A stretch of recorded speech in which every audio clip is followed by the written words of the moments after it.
another one.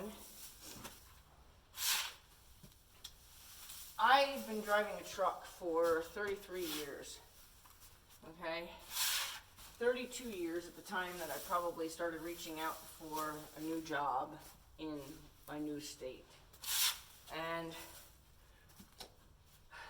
I had kind of looked into, I had actually created in my mind the job I wanted. I wanted to drive a dump truck again instead of roll-off. I wanted to run stone instead of asphalt, but I was like accepting the fact that probably asphalt would be inevitable. I wanted a job that could accommodate me having my own business as well, therefore, you know, a job where I wasn't working until 6 o'clock at night, you know, out on a paving job somewhere. I wanted to run stone. I didn't want to be on a paving job, and I wanted to have, you know, good hours. And I originally was in touch with a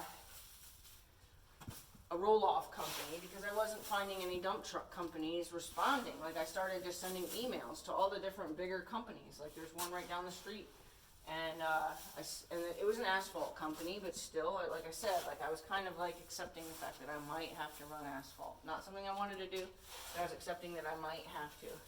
So,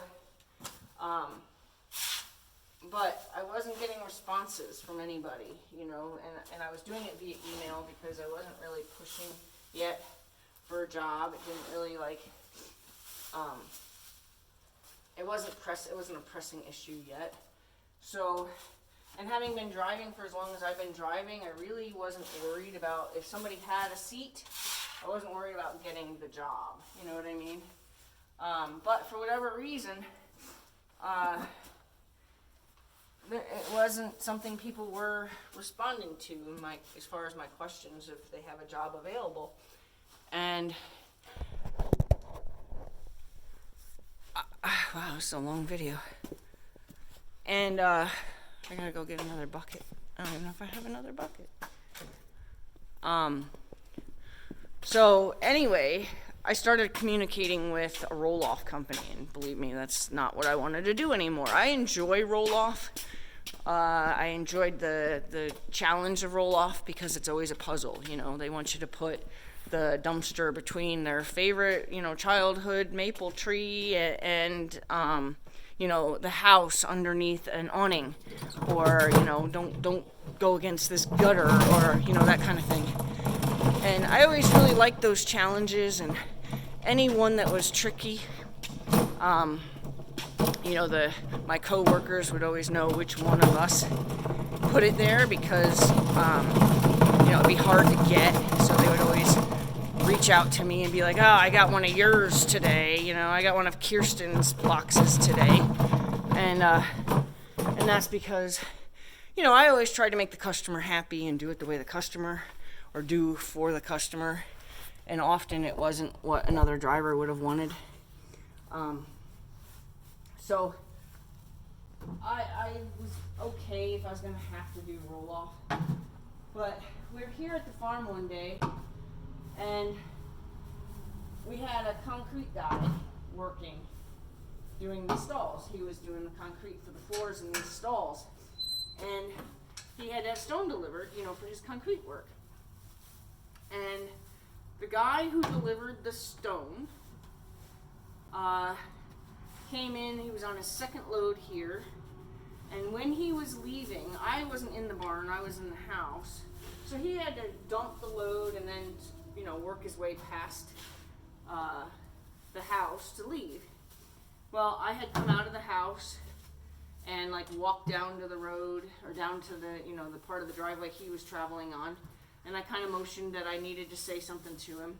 And I can tell you, as a truck driver myself, when you see the homeowner come out, you're just like, oh great, what the hell does this bitch want? So I'm sure, I'm going to ask him one day, because I see him all the time now, I'm going to ask him one day, was that your response? And be honest, was that your reaction when you saw me coming out of the house, that I was going to yell at you for something? Okay, I'm going to hit snooze again, and then that's it. That's all the time I got. And like I said, I'm going to ask him one day for sure. Because I guarantee you, if he's an honest guy, he's going to tell you, oh yeah, when you came out, I thought for sure you were going to be some kind of jerk about, you know, me slamming my gate or, you know, how fast I drove or whatever. So anyway, when I got out to his truck, I stood on the side. I didn't climb up on his truck, which is what normal truck drivers would do to each other. You know, you climb up on each other's truck. I didn't do that out of respect for, you know, I don't know this guy, and he may be like, what the hell are you doing on my truck? I said, hey. And, you know, he gave me that look like, yes, like, can I help you? You know, like you could tell he was prepared to hear me bitch about something. And I said, do you know anyone who's looking for a driver? You know, and he happened to know somebody. And I'm telling you, if it wasn't this guy, I wouldn't have been told about this guy, if that makes any sense. If it wasn't this driver that I stopped, I wouldn't have known about the guy that was looking for a driver, because it was such a random job available that it was actually really like super, you know, divine. And so he gave me this guy's number. He had his number and everything. So I'm somebody who kind of struggles a little bit with making phone calls, and I've gotten over it. I mean, to even admit it now is kind of stupid. But at that time, I'm somebody who would send you a text message because I can better spit out what I want to say via text message than trying to, you know, make sure I don't forget any important information in my opening line, because I always feel very rushed when I'm trying to, you know, tell somebody what I'm calling about. So I tend to take options. If there's an option for text messaging or emailing, I do that. And since the guy's phone accepted text messages, I text messaged this really long thing explaining who I was and what I was looking for. And this guy gave me your number and said you were probably looking for a driver. And, you know, and I'm going to say within minutes, he called me back and said, in fact, he does have somebody looking for a driver, and that guy, he wants to work for him.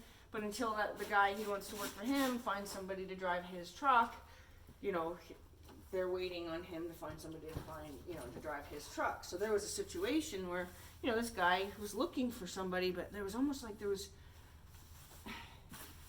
like I don't think it was a job that was being advertised. I don't think it was a job that anybody was really like actively looking for a driver. It just kind of was going to happen if it happened. So he called me, and then he's like, do you mind if I give your number? So I talked to the guy, and here's where the original reason for this appreciation came from, was when the guy told me it was a 1990 RD Mac. My first, having driven for 32 years at the time, I'm 33 now, my first reaction was, yeah, thanks, you know, in my mind. I didn't say it, and I'm really, really glad that I didn't say it, because that is definitely my first reactions, like, oh, I've been driving way too long to drive something, you know, that old or whatever. And I don't know if it's just like he was prepared to need to defend how much work he'd done on the truck. And that's why I gave him a chance, because he had so much to add to that. Like, you know, it's a 1990 RD Mac, but blah, blah, blah, blah, blah. You know, I did this, I did this, I did this, I did this. He literally rebuilt this truck from the ground up. And I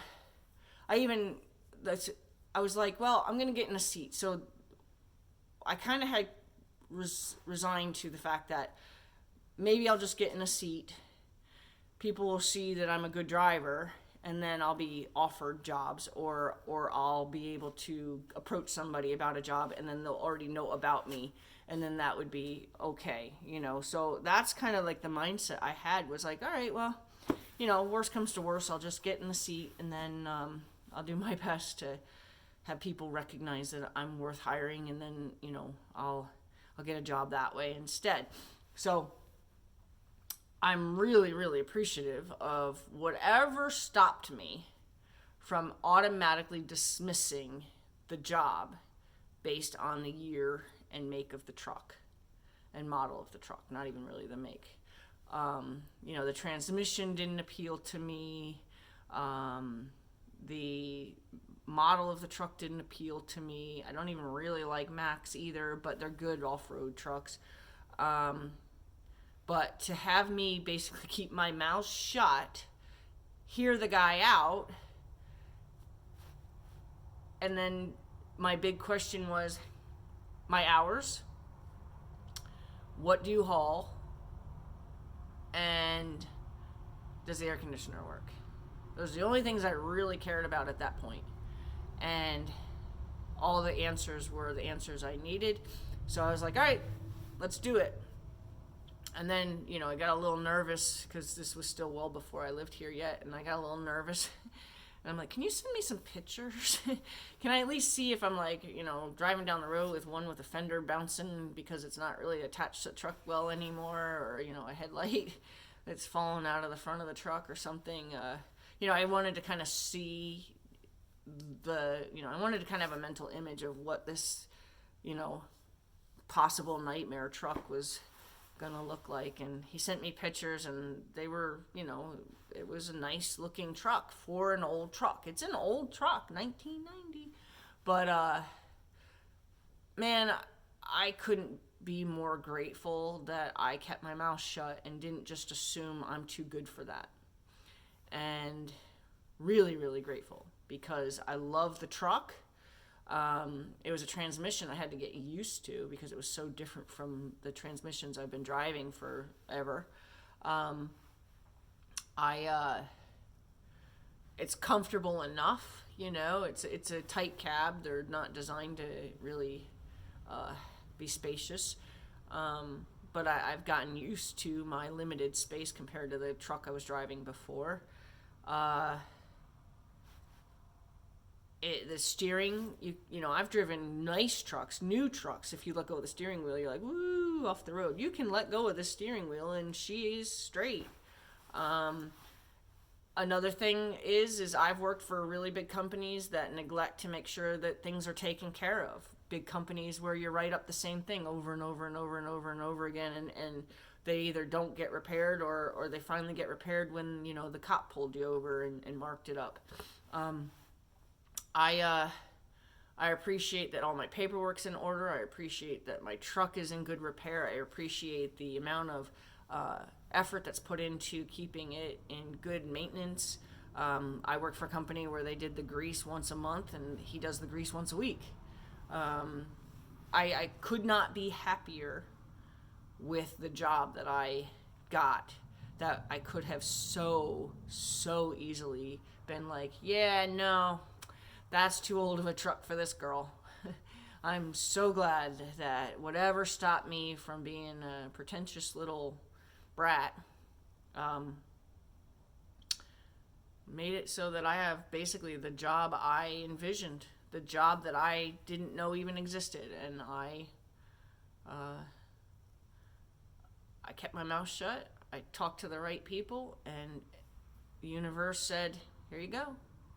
So that's the thing that I'm most appreciative for. So for all that I just said, that was really what started it.